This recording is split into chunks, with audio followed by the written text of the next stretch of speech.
Hello and welcome to Real Watchers Movie Club. My name is Garrett. And I'm Kevin. And we are your hosts. Movie Club is a show where we take a movie every week and discuss it just like a book club. On today's show, we are concluding our April month-long theme of looking at Oscar Best Picture winners, and our film this week is the personal drama Birdman. Our thoughts and more are coming up on Movie Club.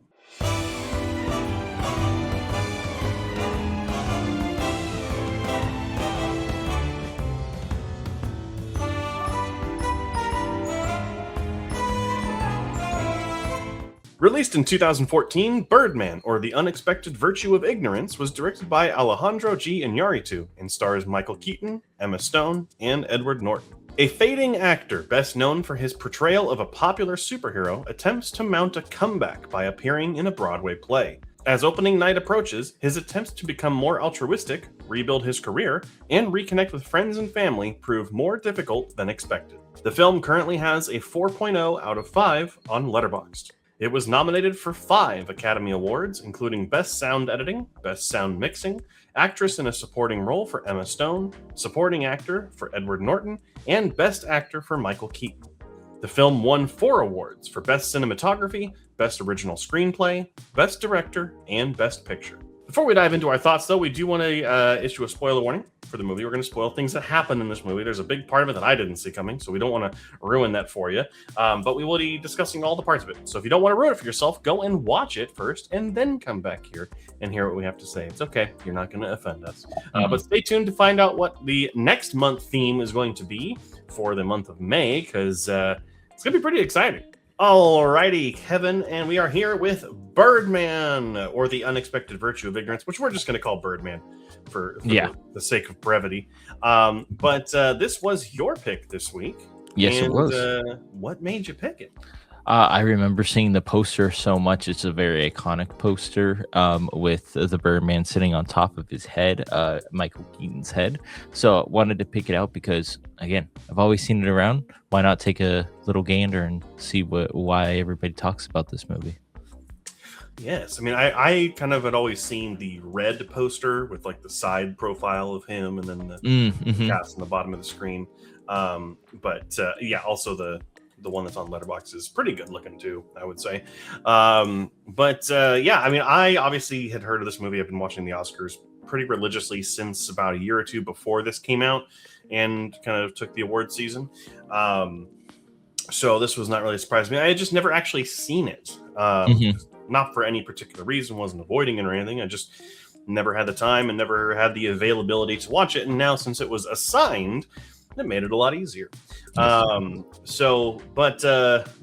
warning, we're going to talk about everything that happens. We already talked about that already. So let's just go ahead and dive in. Obviously, this was your pick. So what are kind of your overall thoughts? Where do you want to start?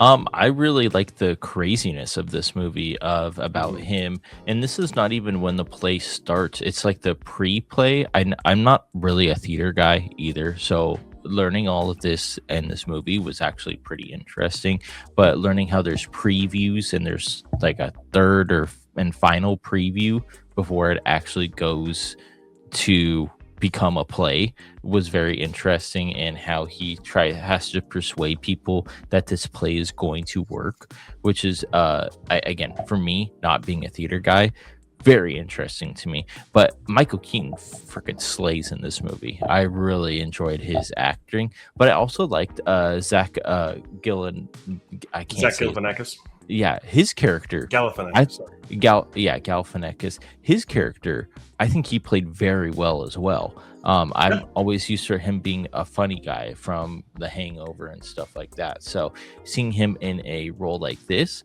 I was very surprised that I enjoyed the spotlight of him.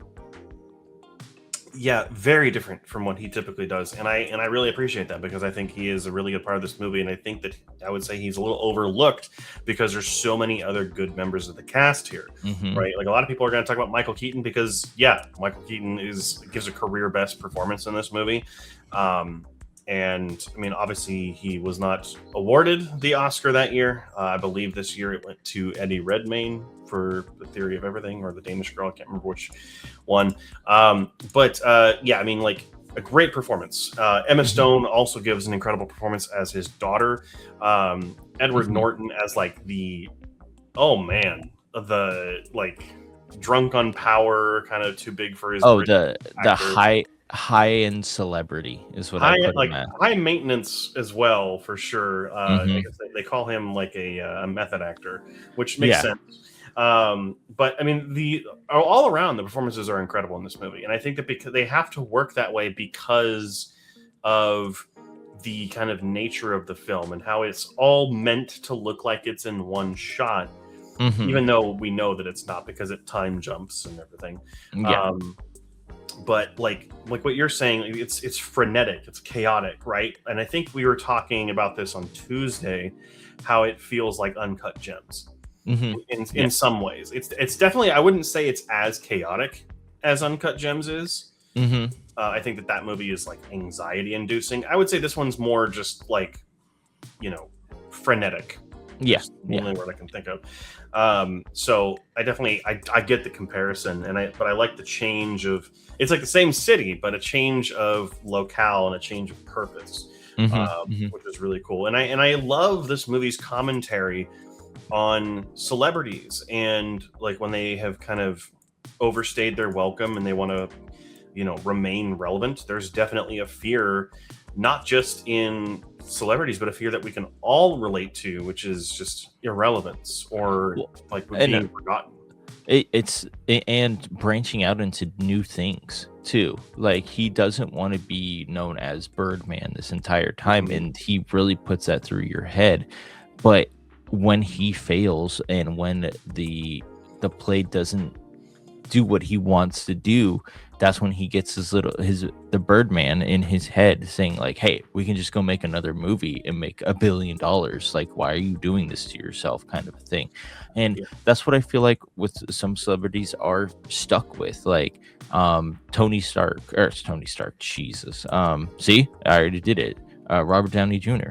People know him as Iron Man, but he has incredible other movies that he plays in. But he's going to be known as Iron Man to a lot of people, and unfortunately, that is with some actors and actresses. And it's it also, it not only speaks to, and it's funny that they name drop Robert Downey Jr. in the movie, because this was right around the time when Avengers and all that was really toward the beginning of its peak, right? And that's a ripe comparison. But like, it was interesting. His story is different, right? Because Robert Downey Jr.'s comeback was Iron Man, so that's really, and like that's led into this new renaissance for him. So that's kind of an interesting comparison. But what's also interesting is that the choice to make Michael Keaton the main actor of this movie, who for a long time his biggest role was Batman, and which is very similar to Birdman, very similar name structure, and kind of, at least from what we can see, some design, right?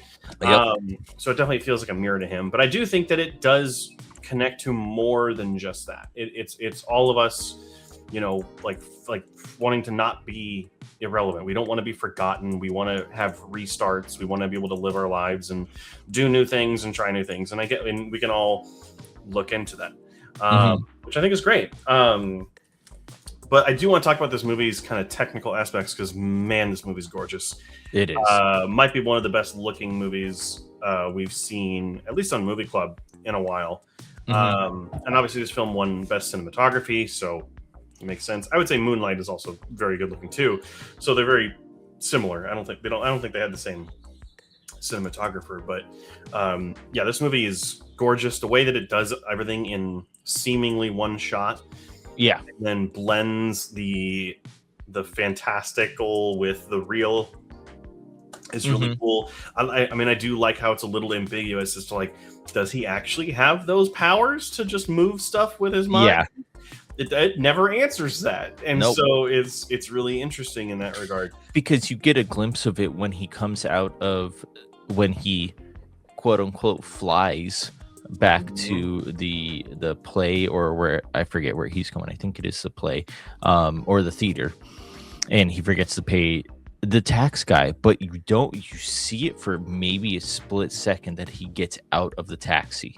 So if you miss it, you're like, oh, he flew there. But if you just see it for that 1 second, you're like, wait, no, he took a taxi. But it makes it look like he got there by flying, which I thought was really fantastic. Maybe the flying wasn't like it wasn't that good, I would say, like the CG and stuff like that. But I wouldn't say it's necessarily supposed to be. I think that it's, on one hand, it is supposed to look a little cheesy because he's just a guy in a trench coat and a Yeah. suit kind of hovering around. I would say it does look a little bit more realistic than something like Superman or whatever. Because it's just like him kind of floating around.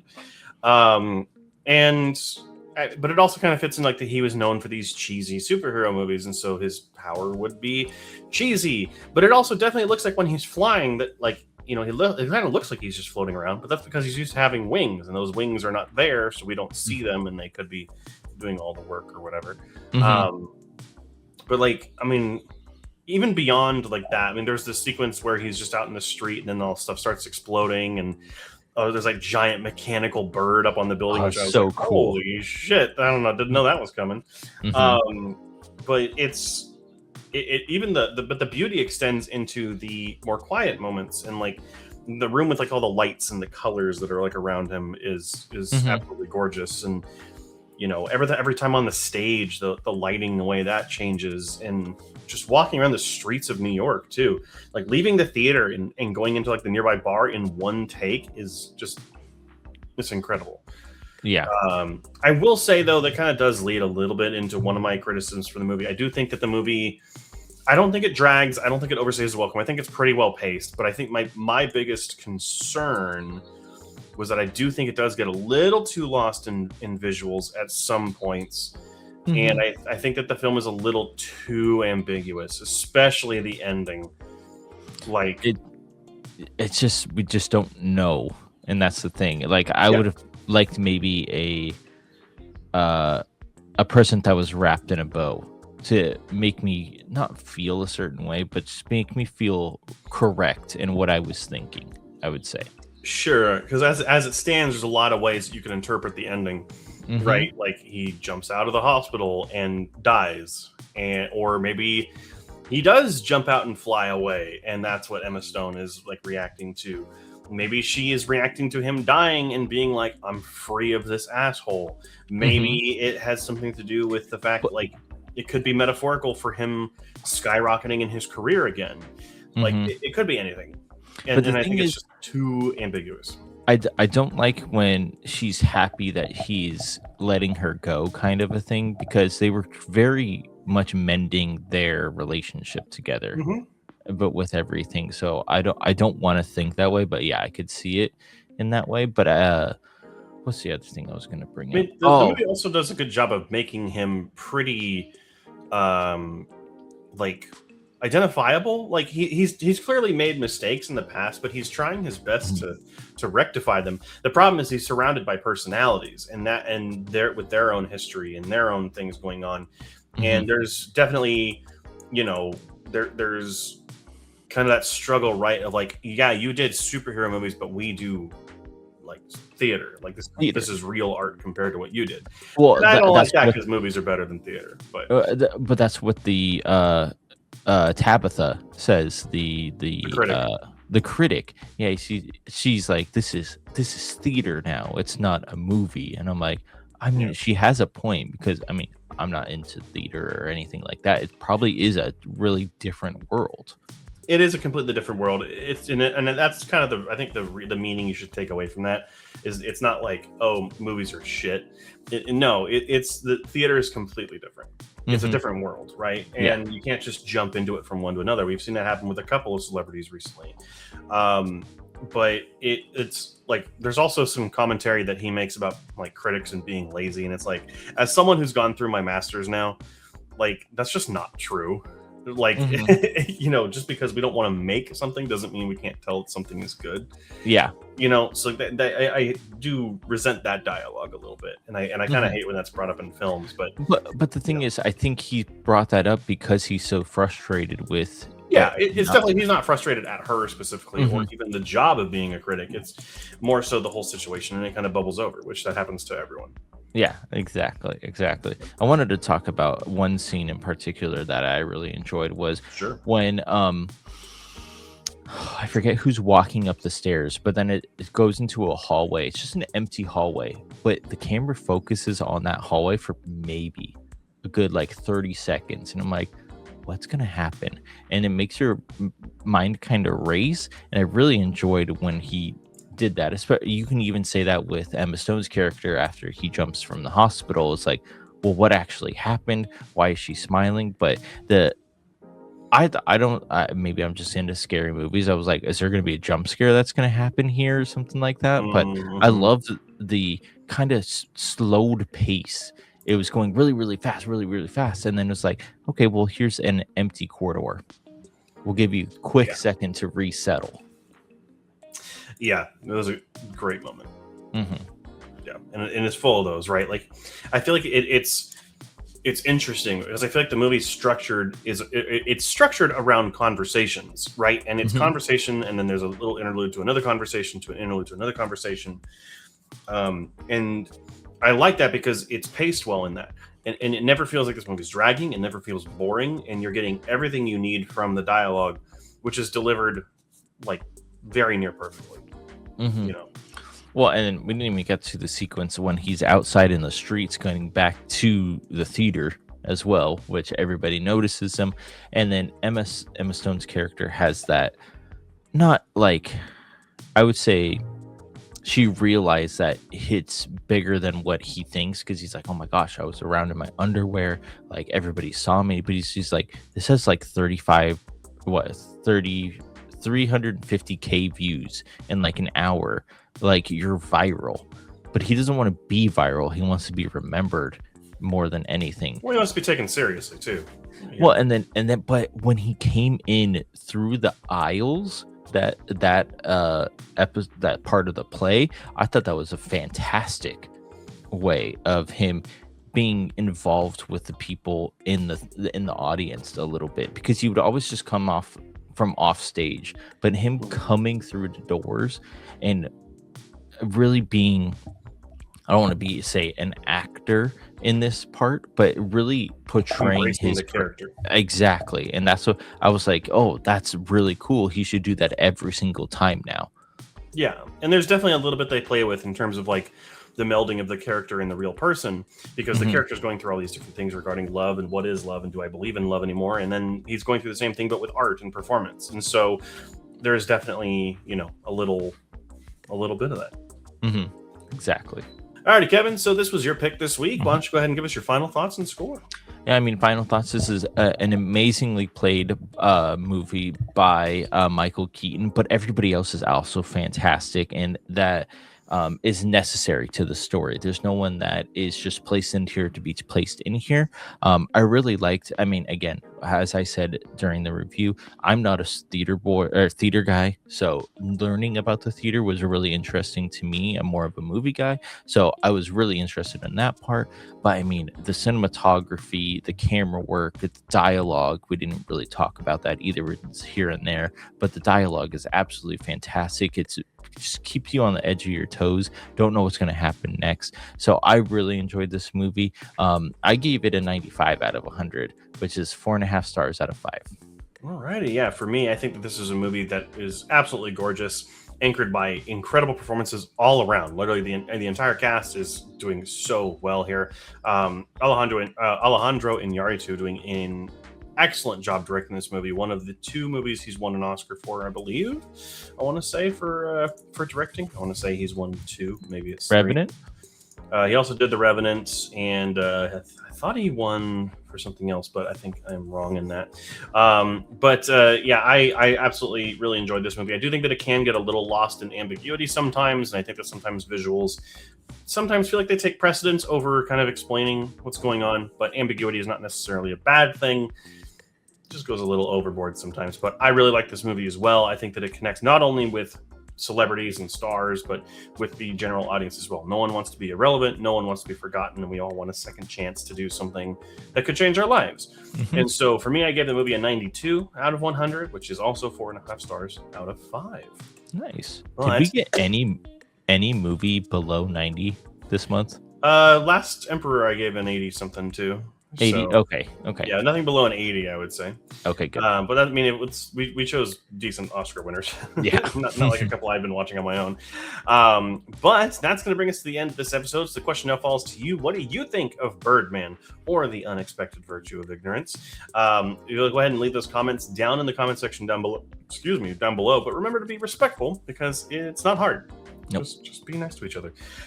Next week, though, we are starting our May month-long theme, of looking at female-directed films, which I already came up with a name for this, which is going to be Matriarchy. Oh, okay. I think that's great. I like it. But the first film we're going to be checking out next week is the anime romance film Liz and the Bluebird, which I'm super excited for Kevin to watch because I love this movie. So I mean, that spoils what I think about it. But make sure to watch it before we cover it next week so you aren't spoiled. But that's going to be it. We have our weekly live stream that goes live every single Wednesday at 7 p.m. Pacific Standard Time. And we also have this show that goes live every single Friday at 4 a.m. Pacific Standard Time. So thank you so much for watching. And until next time, make sure to keep those eyes on the screen.